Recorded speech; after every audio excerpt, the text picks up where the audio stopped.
السلام علیکم ورحمۃ اللہ وبرکاتہ۔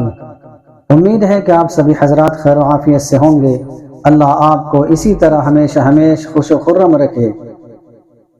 جیسا کہ آپ حضرات کو معلوم ہے کہ دیوالی کا موقع چل رہا ہے، اور اس موقع پر ہمارے بہت سارے برادران وطن یہ کچھ مٹھائی وغیرہ اپنے ملنے والوں کو، اپنے دوستوں کو، اپنے جانکاروں کو پیش کرتے ہیں۔ تو اس بارے میں بہت سارے لوگ سوال کرتے ہیں کہ برادران وطن کا یہ تحفہ قبول کرنا اور یہ مٹھائی وغیرہ لینا اور اس کا کھانا کیسا ہے۔ تو اس کے بارے میں یہ بات سمجھ لینی چاہیے کہ اگر ان لوگوں نے وہ مٹھائی کسی معبود پر چڑھاوے کی دی ہے، یعنی اس کی پوجا پاٹ کی گئی ہے، اور اس مٹھائی کو پھر ہمارے حوالے کیا جا رہا ہے یا کسی ایمان والے کو وہ مٹھائی دی جا رہی ہے، تو پھر اس کا کھانا ناجائز ہوگا اور اس کو بالکل بھی نہیں کھانا چاہیے، بلکہ اس سے اپنے آپ کو بچانا چاہیے۔ لیکن اگر اس بارے میں یقین ہے کہ یہ مٹھائی دکان سے خرید کر فوراً ہی پیش کی جا رہی ہے اور دی جا رہی ہے، اور کسی معبود پر اس کو چڑھایا نہیں ہے اور اس کی پوجا پاٹ نہیں کی گئی ہے، تو پھر اس کو کھانے میں کوئی قباحت نہیں ہوگی۔ لیکن ایسی صورت میں پھر بھی بچنا بہتر ہے۔ اور اگر اس مٹھائی کو لینا ہی پڑ گیا، کہیں ایسا ہوتا ہے کہ حالات سازگار نہیں ہیں، تو اگر کوئی ساتھی ایسے موقع پر مٹھائی وغیرہ پیش کر رہا ہے تو اس کو لے لیا جائے، لیکن اس کے کھانے سے بچا جائے۔ اگر وہ پوجا کی ہے تو پھر تو ضرور بچنا چاہیے، لیکن اگر پوجا کی نہیں ہے تو احتیاط اس میں ہے کہ نہ کھائے، لیکن اگر کھا لیا تو کوئی حرج کی بات نہیں ہے۔ بہرحال اس سے ہمیں بچنے کی کوشش کرنی چاہیے۔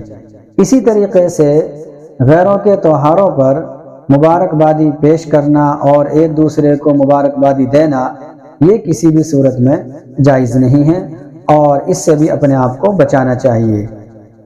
اسی طریقے سے ہمارے کچھ مسلمان بھائیوں کا عقیدہ ہے کہ دیوالی کے دن اگر مچھلی کے کانٹے چھت پر رکھ دیے جائیں تو جادو وغیرہ اور ٹونے سے حفاظت ہو جاتی ہے۔ یہ بات ذہن میں رکھنی چاہیے کہ یہ عقیدہ من گھڑت ہے اور یہ عقیدہ بالکل باطل ہے، اور اس سے اپنے آپ کو ضرور بچانا چاہیے۔ ایسا کہیں بھی نہیں ہے کہ مچھلی کے کانٹے چھت پر رکھ دیے جائیں تو جادو وغیرہ سے حفاظت ہو جائے گی۔ اگر جادو ہونا ہوگا تو اس وقت بھی ہو جائے گا۔ اس لیے اس عقیدے سے اپنے آپ کو بچانا چاہیے، اور یہ عقیدہ بالکل باطل ہے۔ اگر کسی کا یہ عقیدہ ہے تو اس سے توبہ کر لینی چاہیے، چونکہ ہمیں تو اس بات پر یقین کرنا ہے جو احادیث سے ثابت ہے یا قرآن کریم میں جس کا حکم ملا ہے، ہمیں اس کو فالو کرنا ہے اور اسی پر عمل کرنا چاہیے۔ باقی باتیں کہ فلاں لوگ اس طریقے سے کرتے ہیں، فلاں شخص اس طریقے سے کرتا ہے، اس نے ایسا بتایا، بغیر تحقیق کے کسی بات پر یقین کرنا اور اس پر عمل کرنا، یہ بالکل بھی ایمان والے کے لیے مناسب نہیں ہے، بلکہ جو شریعت کا حکم ہے اس پر اپنے آپ کو لانا چاہیے اور شریعت کو اپنی زندگی میں داخل کرنے کی کوشش کرنی چاہیے، اور ہمارا عمل شریعت کے مطابق ہونا چاہیے۔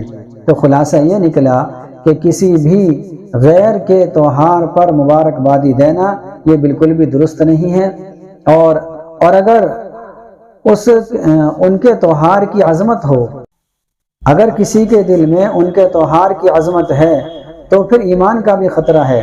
اس لیے ہمیں ایسے موقع پر ضرور اپنے آپ کی حفاظت کرنی چاہیے۔